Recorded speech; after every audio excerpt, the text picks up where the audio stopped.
chocolate center. Keep licking, keep licking. It is half man, half ape. It lives in the shadows. Thousands of people claim they have seen it. From the wilds of the Pacific Northwest to the mountaintops of Tibet. But it remains elusive. Truth or Scare tracks the truth about the creature known as Bigfoot.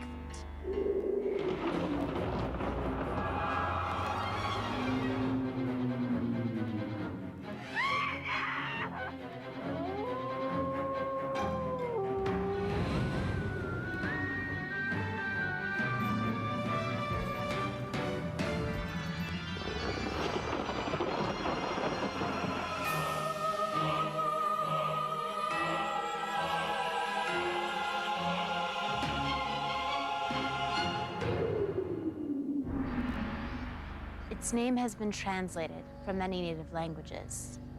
Yeti, Sasquatch, the abominable snowman, and yes, Bigfoot. Is this creature the last great undiscovered animal in the world, or just an oversized prank? For many generations, Native Americans of the Pacific Northwest have told of an ape-like creature they call Sasquatch. But it was only folklore, or so they thought.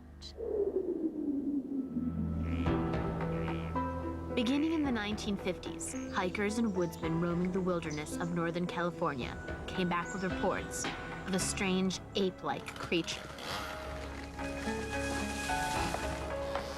Then, in 1958, some loggers deep in the ancient forests of the Pacific Northwest found huge, strange footprints. The press immediately dubbed it Bigfoot. Hey, you fellas gotta come up here and take a look at this. But as this ancient legend turned to modern rumor, two hunters who'd never seen Bigfoot set out to shoot it. On film, that is. They headed to Bluff Creek in Trinity National Forest, 160 miles north of San Francisco. It had a reputation as one of Bigfoot's stomping grounds.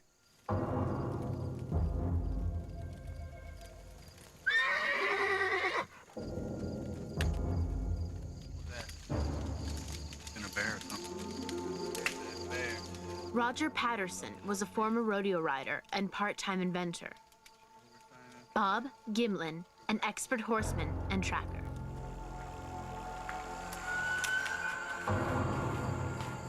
According to Patterson, for 7 days, they saw nothing. But all that changed on October 20th, 1967.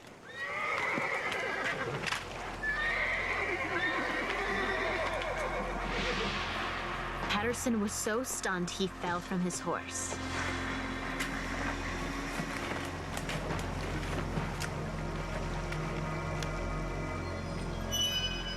As he stumbled forward with his camera, he said Bigfoot stopped to look back at them. Gimlin aimed his gun at the beast in case it attacked. The creature had seen enough. It disappeared into the forest. Patterson followed it with his camera, but he'd already filmed too much of the beautiful mountain scenery. Abruptly, he ran out of film. This is the actual film shot by Roger Patterson. Most scientists dismiss the film as a clever hoax. A man in a modified ape costume, perhaps, pretending to be the fabled creature. It is true that Roger Patterson sold rights to the footage all over the world and made a small fortune. But Bob Gimlin, who made no money for his part in the adventure, swears the film is real. 42. Many alleged Bigfoot prints and hair samples have turned out to be fake. One bit of fur found alongside a footprint in California was actually the hair from a Barbie doll. Do these incidents prove Bigfoot is nothing more than a fable? Left, right, left. Did Roger Patterson actually film a shy relative of man hiding out in the wilderness for thousands, maybe even millions of years? Maybe the key to tracking Bigfoot is in his footprints.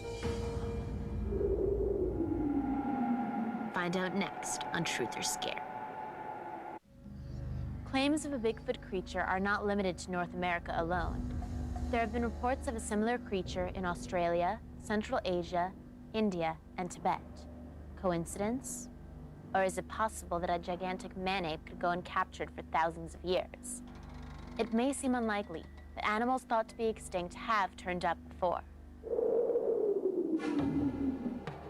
In the early 20th century, many zoologists believed that all Earth's largest animals had already been discovered.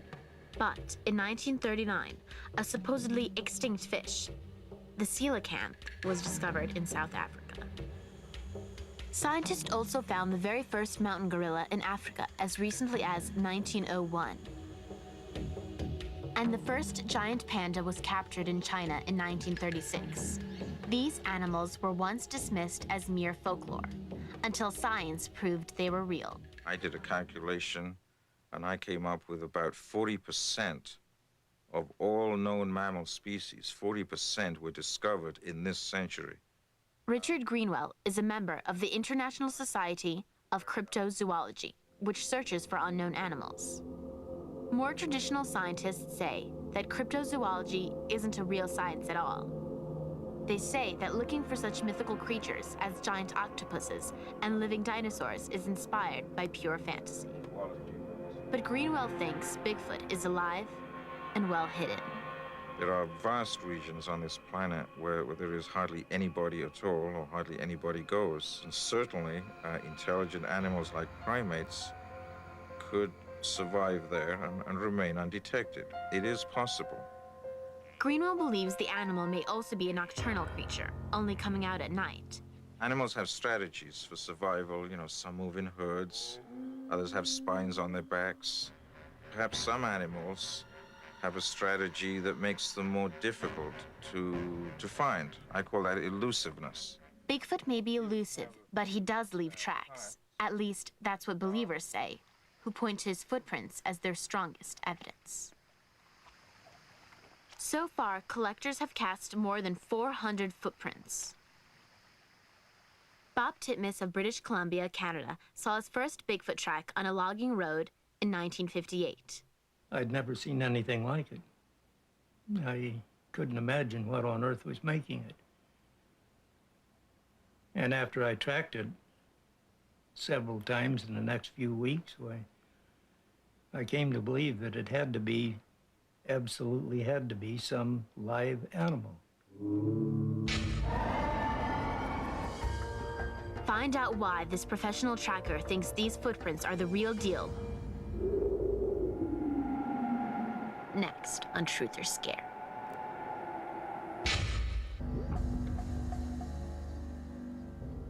The giant creature known as Bigfoot has been dodging hunters and investigators for years.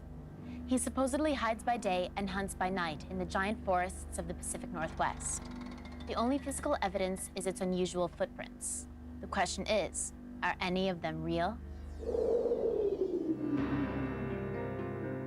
Bob Titmus has been a professional hunter all his life, from Alaska to Mexico, but the trophies on his wall are of Bigfoot. He believes these tracks cannot have been made by man or machine. The fluctuation in the track and the movement in the foot and the places this would go that no mechanical thing could have gone.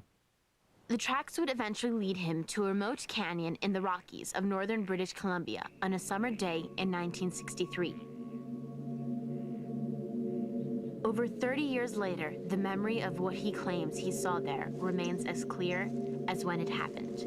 I was going up an old glacier bed, and there was reports of Indians having shot one up there many years before. And looking across the canyon, the huge canyon in front of me, I noticed 3 Sasquatch going up the opposite wall, and they were climbing just hand over hand. That was a sight to see. Like other Sasquatch hunters who came back without even a snapshot, no one believed him. Except John Green, a writer and publisher in British Columbia. He had followed Bigfoot in the press. When he heard about Bob Titmus's find, he tracked him down. Well, in 1958, there was a picture in the newspaper of a man holding a cast, one of these huge footprints. I just got in the car and went down there to see what it was all about. And footprints are real. There has to be something real to make them. Since 1958, John Green has gathered more than 3,000 eyewitness accounts from the United States and Canada. Most sightings are in the Pacific Northwest. Others come from as far east as Indiana and Arkansas. He admits some reports have turned out to be false, but he's convinced most are real.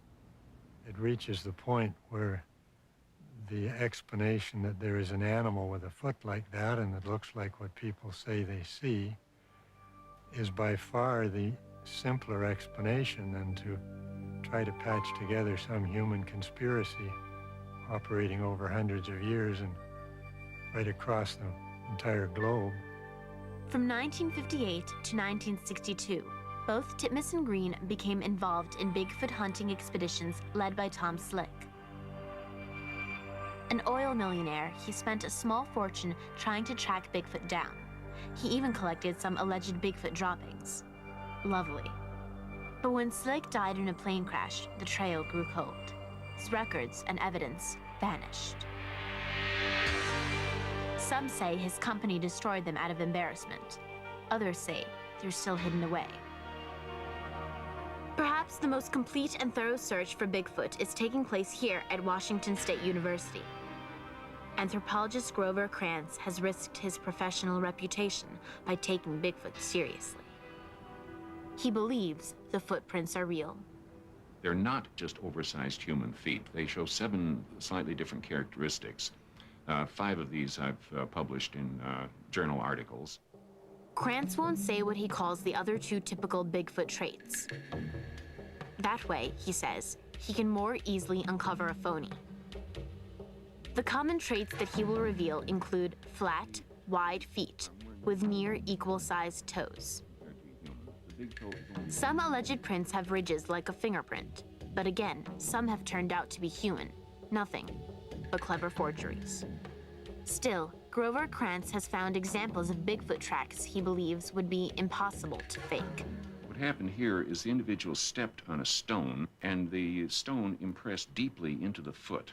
Now, we know that this was not a fake that somebody put on and rocked it side to side to get the impression on both sides, because a very good fingerprint expert was able to trace dermal ridges running all the way across the footprint without any break right through the rock impression. And since there's no human foot that this is this large, and no human foot has that thickness of padding, we're quite sure this is real.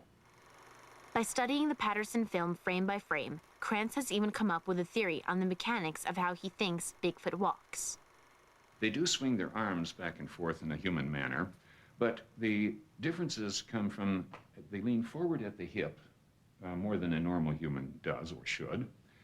When they put weight support on one foot, they bend the knee, so.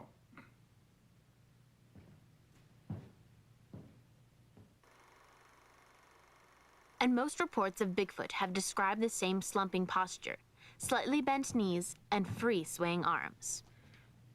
That's roughly how the Sasquatch is walking on the Patterson film, and that's about how they would have to walk if they weigh 500 pounds or more and are well muscled. Solid proof, like Bigfoot, remains hidden. Can bones discovered in a cave in China prove the existence of a giant man-ape? Find out next on Truth or Scare. Is the Bigfoot of the Northwest a lonesome relic from another era, or does he have relatives around the globe? People the world over tell tales of a half-man, half-beast lurking in the shadows. The Himalayas, one place with a long history of sightings, is home of the legendary Yeti. Like Bigfoot, the Yeti is said to be a hairy ape-like creature with a cone-shaped head. In 1921, British explorers were the first Westerners to try climbing Mount Everest, the world's highest mountain. At 17,000 feet, a Sherpa guide spotted dark figures moving in a snowfield above them. According to the guide, the creature was what the Sherpa natives called Metoa Kongmi, or the man who is not a man. But a mistake in the translation ended up giving the mysterious beast its more familiar name, the abominable snowman. Overnight, the abominable snowman became a worldwide sensation. According to the Sherpas, he was a man-like creature. And he wasn't abominable at all, but a shy, harmless beast who was afraid of humans. For the next 40 years, dozens of other Yeti sightings were reported in the Himalayan mountains of Tibet. Then, in 1960, the man who had originally conquered Mount Everest, Sir Edmund Hillary, returned to the Himalayas. One of his goals was to find the so-called abominable snowman. He found snowy footprints allegedly made by the creature. He concluded that they were ordinary animal tracks, perhaps those of a bear, made larger and more frightening by the melting snow. Hillary also examined a so-called Yeti skullcap preserved in a Tibetan monastery. It turned out to be the skin of a goat-like animal called a sarau. However, the abominable snowman, the Sherpas believed, was also invisible. According to native folklore, he could disappear at will. But the famed beast, Sir Edmund Hillary concluded, was merely a fascinating fairy tale. A startling discovery in a forgotten cave has added a new character to the story, an extinct giant ape that's a dead ringer for Bigfoot. In 1989, anthropologists found the teeth and fossilized bones of a giant ape-like creature hidden in a remote cave in China. The bones were really just fragments, but scientists were able to estimate that the animal stood more than 8 feet tall and weighed as much as 1,200 pounds. They named it Gigantopithecus. This is a specimen of lower jaw of Gigantopithecus. This is the only adult male specimen. It contains the teeth and the tooth-bearing part of the jaw. When you compare that with the human jaw, broken off at the same parts, you can see it's obviously extraordinarily large. Some anthropologists believe that we are distantly related to Gigantopithecus, and that roughly 11 million years ago, our lines split and we climbed different branches of our family tree. They also think it's possible that by 2 million years ago, Gigantopithecus roamed the land alongside Homo erectus, the forefather of modern man. The proof lay in the cave in China. Along with the Gigantopithecus bones, scientists found fragments of Homo erectus that dated to the same time. If the two creatures coexisted 2 million years ago, could we still be living with Gigantopithecus's descendants? Grover Krantz thinks so. The descriptions that people give of the Bigfoot are the same size as what we have reconstructed here on the Gigantopithecus. It comes out to be about 8 feet tall, hairy, wide-shouldered, a very heavy set, and with a nearly but ape-like face, but somewhat straighter, more vertical. And that's an exact description of the Bigfoot. According to this theory, Gigantopithecus originated in East Asia, where its bones were found. It could have crossed into North America over land bridges that formed during the Ice Ages. Scientists believe this was the same route taken by the first Americans, whose descendants still know the creature as Sasquatch. With nothing to go on but questionable sightings and footprints, Bigfoot, by any name, remains the mere shadow of a ghost. Its bones have never been discovered. But Grover Krantz thinks he can explain that as well. He believes animals dying a natural death tend to hide themselves before they die. I have talked to so many hunters, game guides, officials, and asked them all the same question. How many dead bears have you found that died a natural death? So far, my grand total is 0. Far from achieving fame and fortune, many who seriously search for Bigfoot pay a heavy price for their beliefs. if you're in the academic world and you let it be known that you take the Bigfoot story seriously, your reputation suffers rather badly for that. Promotions and pay raises are greatly delayed. On Mondays, Wednesdays, and Fridays, I absolutely believe in Bigfoot. After I evaluate all the data and read all the information. And on Tuesdays, Thursdays, and Saturdays, I think it's a lot of nonsense. And on Sundays, I rest. Many sightings of a mythical ape man have been reported, but to this day, no hard evidence exists. And so Bigfoot remains what he has always been, a mythical legend.